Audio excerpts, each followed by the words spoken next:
Hello guys, welcome to StudyIQ. My name is Amit Sani and I welcome you in this daily Hindu analysis video. In the morning these videos come, in the evening the PIB videos come. Please do not miss PIB lessons.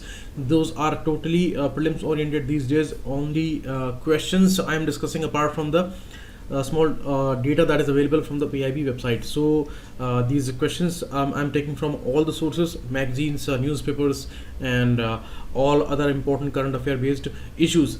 So let's start the lesson.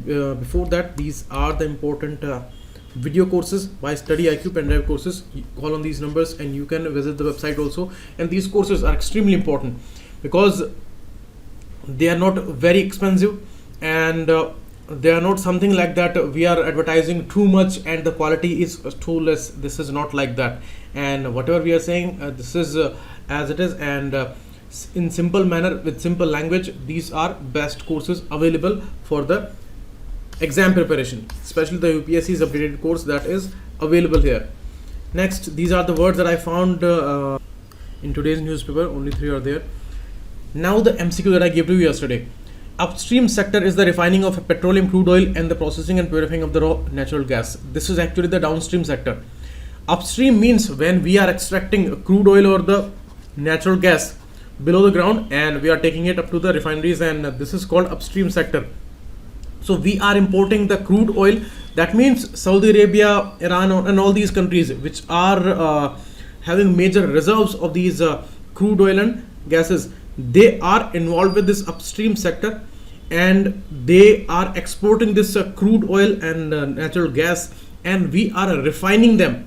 Means we put crude oil into these refineries and we get gasoline, high speed petrol and the ATF, then diesel, then waxes, kerosene, all these things according to their quality material, because the quality of the purity is highest with petrol and these gasoline and diesel, wax, that goes on degrading. So this is a downstream sector. So IOCL as the state PSU is India's largest downstream oil company, not upstream. So both options are wrong. This is correct because in 2018 May, IOCL became India's most profitable state-owned company for second consecutive year. So only 3 is the correct answer here.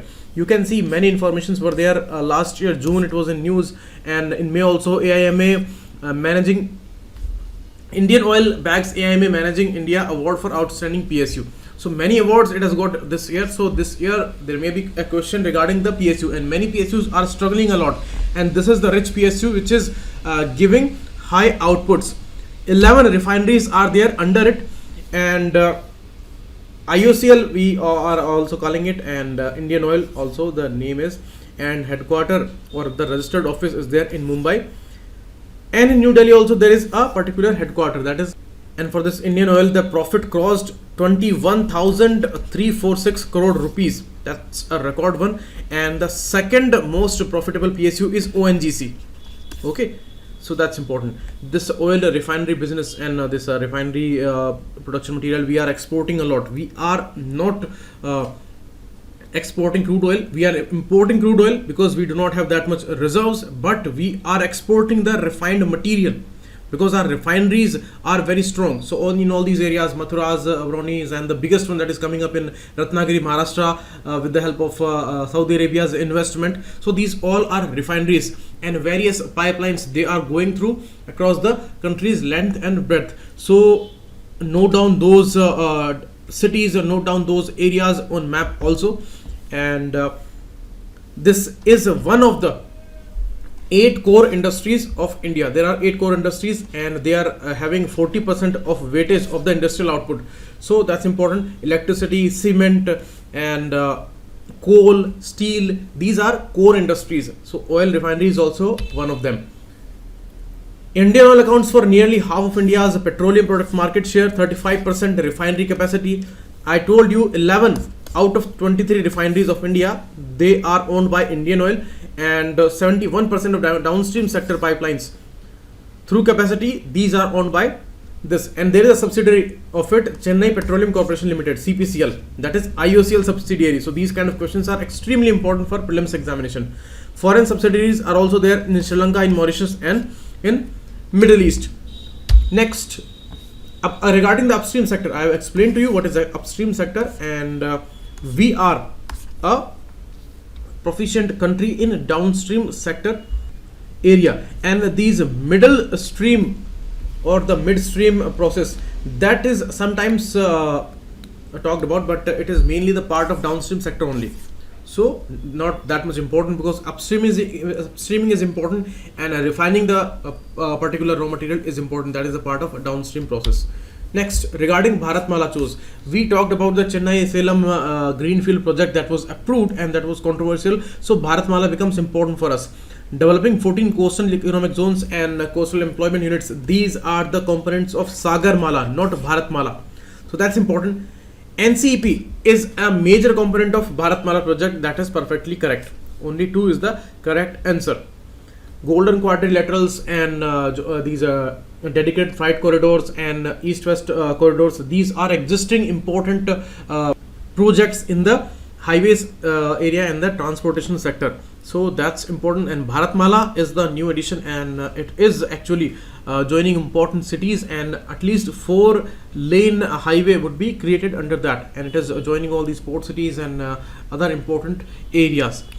Next, equator runs through. Now it's a very important question. You see, Ecuador, the name is given to this country because the equator is passing through it.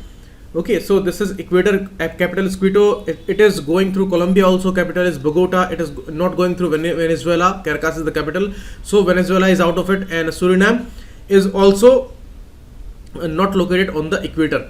This is Brazil. So only Brazil, Ecuador and Colombia, 3 countries where equator is passing through. Here in this African continent, Gabon is the country where it is passing. This is Equatorial Guinea, but the equator is not passing through Equatorial Guinea. The name is on equator, but passing through Gabon, then Republic of Congo, DRC, Kenya, Somalia, and all these important countries of Africa. Next, Guantanamo Bay, very famous prison, Guantanamo Bay prison, and very much we must say infamous prison that was created after the 9/11 attacks by America, by Bush administration. Barack Obama tried to close it, but now Trump said that for indefinite period of time we will keep it open, and it is located there south to Cuba. Okay, you can see here, this is Cuba, capital is Havana, and Guantanamo Bay is here, and the infamous prison area is located here. This is Caribbean Sea area, and to northwest of it there is Gulf of Mexico, and then America is there. Cayman Islands are here, Jamaica is here, and yesterday I showed you this map of this particular area. So Guantanamo Bay. Next, Julian Assange is a native of Australia. Sweden, Ecuador, these are associated countries with his life. Ecuador embassy, where he had taken this shelter, and he was there in the embassy in London. And Australia is the native country for Julian Assange. Uyghurs are Muslim groups in China, in the western China, Xinjiang province mainly. Next, this question that I gave to you, Stratolaunch. You can see the picture. I showed you this picture yesterday, and this is another picture in the same area. 2 fuselages, 6 747 Boeing engines. This is the biggest plane. The first trial was there in Mojave Desert and in the Western America. So the D is the correct answer, because the aircraft is not given here. It is not a satellite, gun or a launcher. It's a aircraft by Boeing. Now about the articles. We will discuss this article. We will discuss briefly this article, and both are important for GS paper 2, GS paper 4, and both are making important essay topics. Okay, this is somehow related to GS1 also, but 2 is much more important here, and 4 is also extremely important and essay topic. This is again political one. It says that this is hysteria that is going on in this country in the name of ultra nationalism and all, and behind this nationalism rhetoric and all, we are ignoring many questions, so less substance and more rhetoric is there. And this comment is by Swami Agnivesh, so we will not discuss that. That's a political one, and that is again on the political tones, because it is about the ideology. And ideology, you see, problem is not with the ideology, problem is there with the misuse of ideology and the misinterpretation of the ideology. So this article you must read, but it is talking about the parties and their ways and all. So this time is very sensitive. It is not okay to discuss this particular article here. And learning is important because the social scenario and the ideological scenario in this country, that is under a lot of transition, and we see there is a kind of a abhorrence that has been created against the left ideology that used to be one of the best ideology in some times, and now we are more moving towards the right-wing ideology, and actually we do not understand the meaning of these. Masses, they do not know about what is left, what is right, but they do behave in a way where it is more towards extremism, and right wing is always associated with the conservatism and some extreme ways, and left is inviting liberalism. It is not bound in some cultural norms and all, and they want to take this whole world in a global manner, in a liberalized manner. So sometimes that also becomes problematic, but there is a wave against leftist ideology in this country, that is for sure. So the article is very important there. We will not discuss that. Next, this election is in Indonesia. It's a Muslim majority largest state of this world, and the elections are going to be there, and in 75 years are completed. It got independence in 1945 from Netherlands. So this is a country divided into multiple islands, and a very important one. Likewise country to India, because many challenges but many aspirations, and huge population with a lot of similar challenges Indonesia have, but the geography is different and the location is also different. So this is going to be important, but it is not important for us to discuss the Indonesia's elections from the exam point of view, so we will not discuss that. Next, slowing down fast, we will discuss that for sure. GS paper 3 would be important here. It is talking about the industrial output, the latest WPI index, and its increase inside this index, so we will discuss that. Now, with the vein of democracy, why Election Commission of India and Model Code of Conduct, they do not seem to be effective in this particular age? The writer says that first time since the general election of 1996, the reputation of Election Commission of India has taken a beating, because in 90s when TN Session was Chief Election Commissioner, and he said to be the person who cleaned the politics of India at some levels, and he was among the best person on job and working in Election Commission of India. And the Model Code of Conduct, which does not have any kind of legal backing, there is no statutory backing, there is no constitutional article regarding that, it is only a moral code of conduct, started in 1960 in Kerala's assembly election, and with the consensus, all the important leaders, they adopted this particular moral code and code of conduct.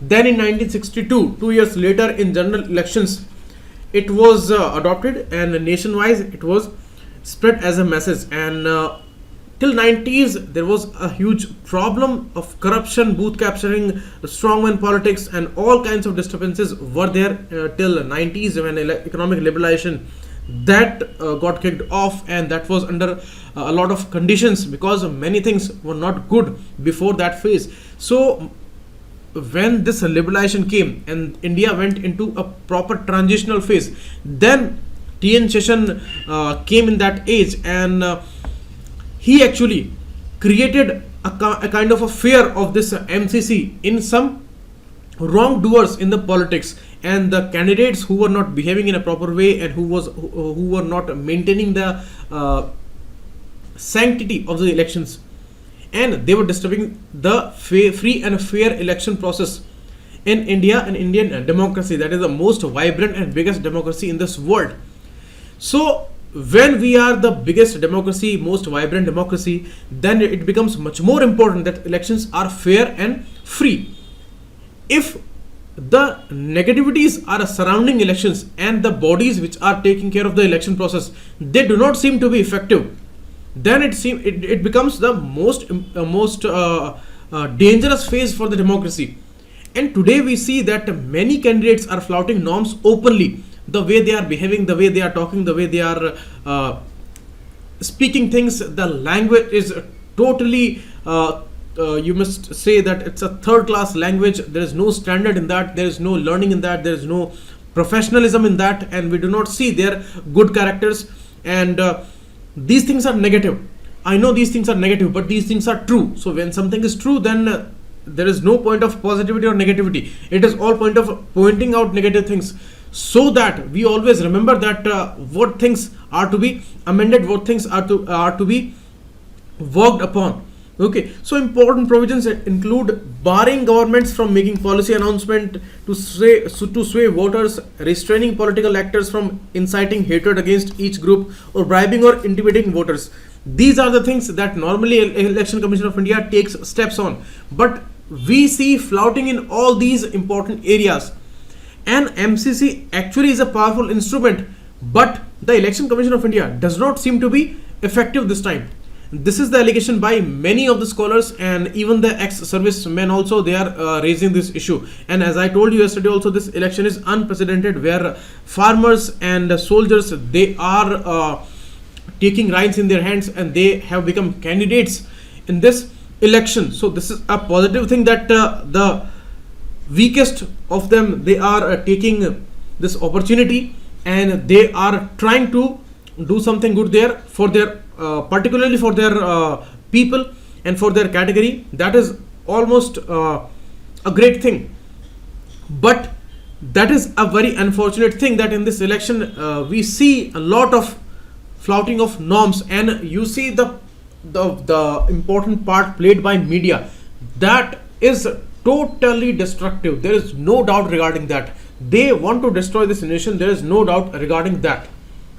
The kind of debates they are leading, the kinds of sensational lines they are putting with a question mark, everything they want to say to create sensation, they are saying that, but putting a question mark, and they are getting away with that. There is no action on the media houses. There is no action on this biased media which is taking side with a particular party, but nobody is taking action. And now all parties are flouting these norms. All parties are speaking nonsense language, and this is coming from all the parties and their specific candidates.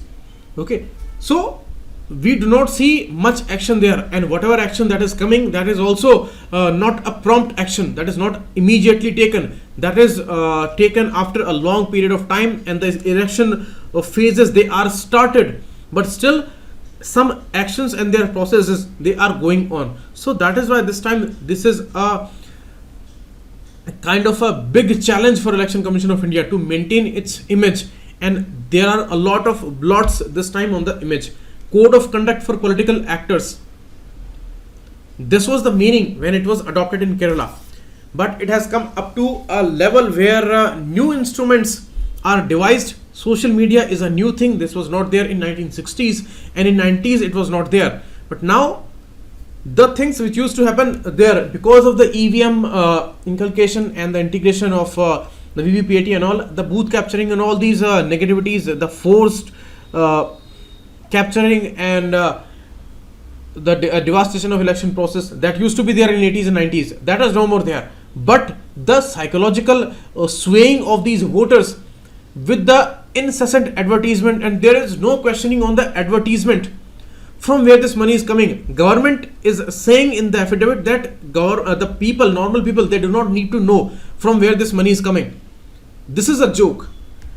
When we are paying income tax, they want to know everything about us. They want to know all details, even the most secretive details they want to know about us. But they do not want to give us a report regarding their election funding, from where it is coming. That is a joke. And you see, they are spending thousands of crores of rupees. You see, when you go to a newspaper headquarter and you want to give a particular news, it costs a lot of money for a small piece of advertisement, and you see their incessant and very vibrant advertisements all over this country, on social media, on all the walls, every place where advertisement can be put up. Everywhere you see advertisement of political parties, and it is more with a certain party. So from where this money is coming, and they do not want to reveal these things. That means this nexus is very strong, and they are apparently accepting it, that something is really wrong. That is why they do not want to reveal things. So Election Commission is not taking action against all these things, And even Supreme Court said today that the Election Commission looks powerless as a body. If these kind of statements are regarding a body who is taking care of the election of the most vibrant democracy, then what can be much more dangerous a stage for a democracy like that? And again, I say a particular you need to decide that this particular thing that we discussed about the election funding and all, is this in favor of the democratic process, or is it totally against that? We need to decide that out of our analytical ability. And if it is decided that when the Supreme Court is saying these things and there are open flouting of norms and they do not want to reveal their fundings and all, that means they do not want a vibrant democracy there. They want arbitrary manners, they want power concentration, and that is why we need to point out these things, because they are destructive for our system. And this is not about positivity or negativity, it is about the truth. And when something can destroy our total system, then certainly we need to point these things out. And that is why intellectuals and the people in judiciary and the retired people in forces and all, they all are complaining about these things. And till the president they are writing letters, that means it's unprecedented times. The desperation has come to a particular height that they want to cross all limits. And you see the difference between an educated gentleman and the person who is hardly educated, or a group of people who are not giving value to the discipline, the control, restraint, the democratic processes, institutional values, and the education. There is a stark difference between these two kinds of people. The gentleman group, they would always want to follow these things, because these things are created for, these norms are created for democracy and its existence. But the other group, that would never value these things, because anyhow their ultimate goal is to remain in power, and power concentration is something they would ultimately want. So they will cross all limits. And the other group, which is not giving value to anything, and they want arbitrariness in the system, they are in majority in politics today. And that is the reason from all parties, they all are behaving in a similar manner, and all parties are actually desperate for this power concentration. But some are at advantage, so they are flouting these norms with much more intensity. And the electoral practices, they do not seem to be fair, and Election Commission looks debilitated here. TN Session was the person who is said to be the only person in this particular process and its history that he cleaned politics in a way. And in 90s there was a time that when candidates, they used to fear of this code of conduct. And now you see, because of this media and many manipulative ways, maybe by dramas, web series, movies, and all incessant advertisement and all, even when the election polling that is going on, all phases are started and MCC is going on, we see the similar impacts and much more powerful impact. And this advertisement and this swaying of voters that is going on in this phase also, where it was a fear of MCC in 90s. So that is a problematic thing, and it is not against any party. All parties are culprit of this collective crime, and the crime is against the people of India, against the democratic process of India and the constitutional values of India. That is why this is apparent, and we say that wither vein of our democracy, in many ways MCC seems to be. And the issue of money that we discussed, and that they did not want to disclose it, that thing should be cleared. Otherwise there is no meaning of this kind of process. We cannot trust this system, because if the elections are happening in this manner, and when most of the people who are voting, they do not know about economy, they do not know about constitution, they do not know about the values which we are following, the thing that we have as institutional capacities and all, they do not know much about that, and they are also voting. That means these elections are not gonna be appropriate. We are very unfortunate that we have to say these kind of things against this particular process. We have to go through it because there is no way better than democracy in this world. But if the democracy is going through some of the worst phases in history, then it becomes a problem. And collective efforts are needed, and we need to push these things. There must be questioning against Election Commission of India and its working. Why these kind of things are being proposed here? And the collective improvement in the society, that is also needed. The awareness in the society is needed. Awareness should be there based on the right data, right evaluation. There should not be other company like advertisements of the political parties. There must be evaluations on their working on their proper data that is given by authenticated bodies. There should not be advertisement like somebody is selling washing powder there. But this is all we see today. That is the problematic thing. Now, before the next article, we would discuss the related article of respecting leaders in a democracy. That is again important here, because you see, we have a particular culture where a lot of respect was there according to the hierarchy. Means the old age people, they are having the biggest respect, than the younger ones or the youngest ones, they are respecting all of them. And you see, questioning the elders, questioning the people who are there on higher side of the hierarchy, that was ominous for us, and that looked somehow problematic, and younger ones were not supposed to ask these questions. But this kind of a particular system, it is being followed in politics and in the system also. And that is unfortunate, because politics and systems, they are different from culture. That is a proper modernized system. Democracy is a system. There is nothing that holds a value more than the system. Respect should be there, but in the name of respect, you cannot escape of responsibilities and the questions. And you see, democracy is being followed in many countries. If we talk about Turkey's Erdogan, if you talk about Hungary, if you talk about Russia, if you talk about America, in Trump's administration, many meetings were cancelled because they were saying that critics are very disrespectful of Trump. So it was a huge protest. Means many important sensitive questions, they were not responded, and answers were not given for important questions, because they raised this argument that people are being disrespectful.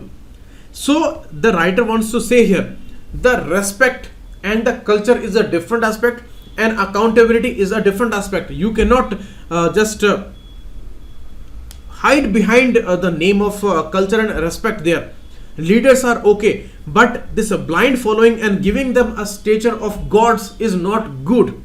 It's not good at all, because democratic process is influenced because of that extreme importance given to that person. Respect should be there. It's okay. And the post that the person is wielding, that demands respect. Maybe the person is found to be corrupt in the future. Why to give that much respect? What is the reason? And in the democracies today, no leader looks so moralistic and so honest and so sacrificing in democracies, in the political establishments, that we give them supreme level of respect. That is why the questioning is much more important. Accountability is much more important. If the person is accountable, if the person is sacrificing, if they do not care about their political existence, and they do care about the political system, and they protect this particular system, then the person is much more respectable, and that person would never hide behind these important clouds of respects, and he would never escape from the responsibilities and the accountability questions. And this is the proper symptom. But all over the world we see these kind of things, that the leader is a supreme and there should not be any questioning against that. And in a way, in a particular nexus with the media in all the countries, this thing is spread about that particular leader is a supreme. There should not be any question, and the leader is equal to this nation. Any question to the leader is disrespect to the nation. This kind of messaging we see all over the world. and especially in some countries like we can say many examples. And we see their faces everywhere. We see advertisement like companies and all everywhere, and they look like brand ambassadors of something. This is a democratic process. They are holding democratic important positions, and these kind of cheap tricks, they should not be there. Their evaluation should be based on their works. And during the election, the kind of advertisement we see only their faces on all the walls, on all the websites, on all the videos, and anywhere we go, we open educational websites, we open some important the systems, machineries, their important portals and all. Everywhere we see faces of that supreme leader. What is this? This is not democratic process. This is how we are psychologically manipulating the voters, and more focus is given to that particular leader and less focus is given to the accountability factor. And when this kind of aura is created, and all the subordinates, they are hailing that leader, and they are creating this particular image that the person is unquestionable, his integrity is unquestionable, everything we see, that actually creates these kind of things, that accountability becomes compromised. So that is not good. This is the message of this article, and these are the personal views of Rajiv Bhargava here. Now IMD, Indian Meteorological Department, that has said that this year should be a normal year in terms of monsoon, because the SkyMet, a body that said that it is going to be an El Nino year. And I explained to you the El Nino La Nina year. The South America is there, Bolivian and Peruvian coast is there. Humboldt current or the Peruvian current is normally a very cold current. When it is very cold, this is La Nina condition, and it creates a lot of pressure, and winds are moving towards northern Australia, and it creates pressure, positive pressure on the Indian monsoon and southwest monsoon, that is very strong in India. Okay, but in the El Nino year, and that phenomena is seen after every 7 to 9 years, it's repeating itself, and in that year, this particular portion of Pacific Ocean, eastern and the central portion, that becomes warmer, in the sense temperature is not at big variance, but somehow it is a comparatively warmer condition. And at this particular time, the winds, they are moving in just opposite direction. They are moving in this direction, west to east. Normally they are east to west towards Australian coast, and in the El Nino year they are towards South America. So less pressure is there for southwest monsoon, and it becomes weak. And whenever it is El Nino year, whenever the temperature is more and it is a warmer Pacific Ocean, Central Pacific Ocean, that year is a weak monsoon year in India. So that is the phenomena, and now they are saying that forecast is around 96% of the long period average. That is 50 years average of monsoon in India. So this is the information by IMA, and the issue I have explained to you in much detail in a PIB lesson regarding La Nina and El Nino. And one more phenomena is there, that is Indian Ocean Dipole, and that is a similar kind of phenomena where in the Indonesian waters and in the Arabian Sea waters or the Western Indian Ocean waters, there is this particular hovering or this particular pendulum like situation, that sometimes it becomes warmer, sometimes it becomes cooler, and the air because of the temperature, the winds and the air pressure, that hovers. Okay, sometimes the monsoon becomes stronger when the waters are bringing pressure into Western Indian Ocean. Okay, so that is Indian Ocean Dipole. This particular information I have discussed in much detail in last PIB video that came yesterday evening. So Deputy KCAG post has been created. It has been approved by Cabinet. CAG is a constitutional office, and Deputy CAG office has also been created, and pay level 17 would be given here.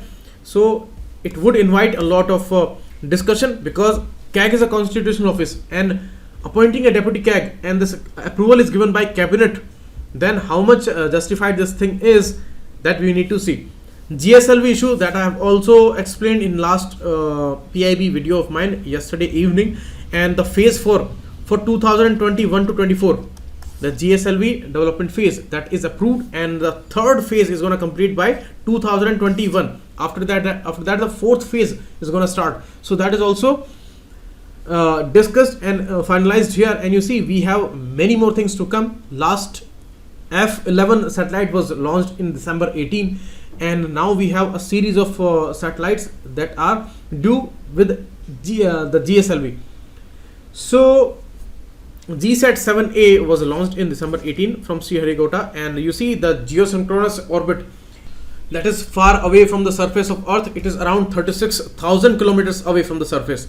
So it's too high, and it is appropriate for the communication satellites and some navigation satellites. So these are placed there by GSLV, and these are heavier ones also, because GSLV can take more than 2000 kilogram heavy satellites. PSLV can take below that, so weight is also an issue, and PSLV puts in the polar orbit, and polar orbit is around 1000 kilometers or maybe a lesser height. So that's the difference, and I have explained this issue many times. And 10% quota. The next information is regarding the cabinet's note for funds regarding the reservation that they created, and it was for the economically backward class, EBC category, and 4,300 crore rupees these are given here. An additional 158 institutions, they will be added many seats. So the work of Ministry of HRD is going to be very, very important now. Next, the team is finalized for World Cup 2019, and highlighted players are there. Virat Kohli, Dhoni, Hardik Pandya already under much focus. So that is to be seen. Next, global measles. Measles is a viral disease. Measles virus is very contagious, and through coughing, sneezing and normal breathing, this can be spread very easily. So for the kids, it's a very drastic disease, and it used to kill many kids. But after vaccination that came, and it became extremely controllable, because the vaccine helps a lot. Now the problem is that WHO is saying that if we compare the last year's data, then in the last 3 months, January, February, March of 2019, there has been a 300% rise in the worldwide cases of measles, and that's problematic. And this is due to less production of vaccine, and the decline in the production is a big problem. So it's an alarming situation, because it's a very contagious disease. It can kill many, and you see kids are the major vulnerable targets of this particular virus. And you see this is also called rubeola as a disease. There is a different disease that is caused by rubella virus. That is rubella. It is rubeola. Rubella causes German measles. This is called English measles. Okay, so it is normal measles, and that is German measles, and both are caused by viruses. Rubella is also a virus, and measles is again a virus. And very less cases are there in the modern world, because vaccination is important savior here. But now the cases are rising. That's a problematic situation. Next, due to 3D printing, additive manufacturing, as we call it, layer by layer, the process creates unimaginable products. Now the biological products also, they are being created with the use of stem cells and important biological tissues and all, and they are creating important organs. And you see we are stepping into a new age where this can be a revolutionary thing, that organs are being created by 3D printers, maybe liver, pancreas, heart, lungs. If these things are possible, then it's a kind of revolution, and nothing can be better than that in the medical field, because due to the heinous disease like cancer and other organ failure disease, where organs are damaged, if the 3D printers, they can create these organs, and these are working ones, then it can be a magical situation. Okay, so human tissues and vessels are used here, and 3D printers, 3D printed heart, that has become a reality. But they need to test it, that how much successful it is and how much it is workable now. Next, I have given a question regarding 3D printing also. Next, Notre Dame, that has got some damage due to heavy fire, and it is there in France, and is extremely important. The coronation of the very famous King Napoleon is also associated with that, and flames burst through the roof of the Notre Dame Cathedral. So it's an important example of medieval history of a Gothic, French Gothic sculpture, and that got engulfed in this fire, and many damages were there in various parts of the cathedral. Now some important information, international information. Sudan is going through a lot of changes. Military coup happened there, and Omar al-Bashir is now removed from the post, and General Abed Fattah al-Burhan, they have taken reins of the country, and they're saying that we will bring new government, and this phase is gonna change. So look for the geography of Sudan, important rivers, important areas around it, because these are gonna be the appropriate questions from this news, because politics is not important for us. Next, regarding Uyghurs, I told you, and artificial intelligence is being used by China to identify these people, and they are grouping them according to their identification measures and all. So that is again important for the prelims. Julian Assange. In this case, President Moreno, it can be asked which country's President Moreno is. So it is Ecuador's president, and where in Ecuador embassy Assange took shelter, but now the support is withdrawn by the president there. Next, Belt and Road Initiative Forum. This forum is going to be there in China later this month. So China is expecting that India would say yes, but India cannot say yes because it's a sovereignty issue, and till the time that is not resolved, we cannot move ahead. Otherwise, it's a best situation if India and China can go along in a big project like BRI. It's not a regional project, it's an intercontinental project, and it can be greatly advantageous for the whole continent and this particular region. And that's why China said that we suppose that India is a natural partner, but India said no. So after that, many problems were there between both these countries. But now we have to see how these countries are going to manage this issue, and how China resolves this issue of sovereignty, because it's a legitimate question by India. We cannot say yes if this thing is not taken care of, because CPEC is going through India's official land, that is Pak occupied Kashmir. Next, WPI, as I discussed with you, that wholesale price index. This has risen for the first time, and you see the industrial output, the particular I forgot to discuss that article. Industrial output is declining. This is the phase which is before election. A lot of speculations are there, and it was an expected state where many said that this phase is going to come, this lull is going to come, and many bodies like RBI, IMF, they have lowered their expectations and the forecasts for our economy, because this phase is of speculation, and this big political transition may happen. They are not sure which party is going to come, so these things were expected. But the decline is huge, and the rise in inflation is also there.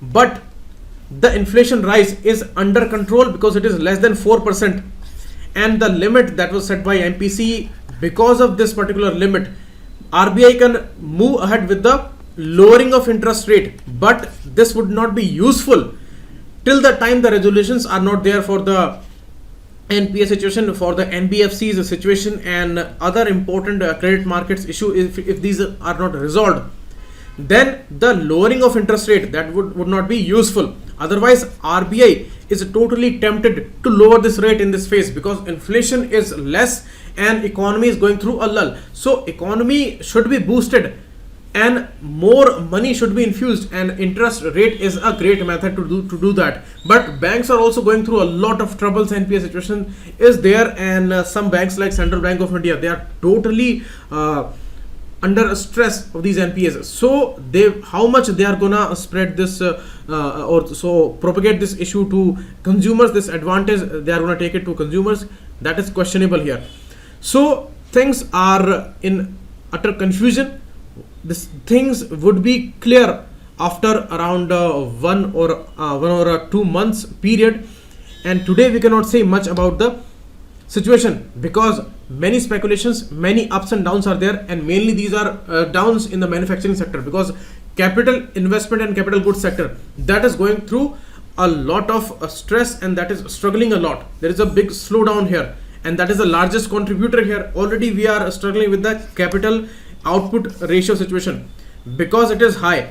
When that means we are investing more capital and less output is there. So if it is high, it's a problem. If it is low, then it's a good situation for the economy. So these things are very problematic which are going on. And purchasing managers index is there. That is also showing that the problem is there with the economy today. And investments are Not much, because PMI is created by Japan's Nikkei for India, and they are saying that this is less than 50. That points out contraction of economic activity. If it is more than 50, then it means expansion in the economic activity, but that is not going on. Okay, so that was about this particular article. Now about the questions. Try their answers, try to look for additional details, and you will find many more questions related to these issues. These are current affair based questions and certainly going to help you. Math question is also there. So thanks a lot, keep watching. It was Amit Sani, and please give me positive suggestions also. I'm not a perfect person, I'm trying my best to help you in this situation. But you see, if you do not like these lessons, if you say that some things are not appropriate in terms of analysis, then you can give me positive suggestions. If you are able to identify that I'm not doing well, that means you must have some positive suggestions also. Okay, so criticism is always invited. I'm never offended if you say worst thing about me, but please give me positive suggestions from your side so that I would read these comments and I would try to improve here. Thanks a lot, keep watching. To some extent.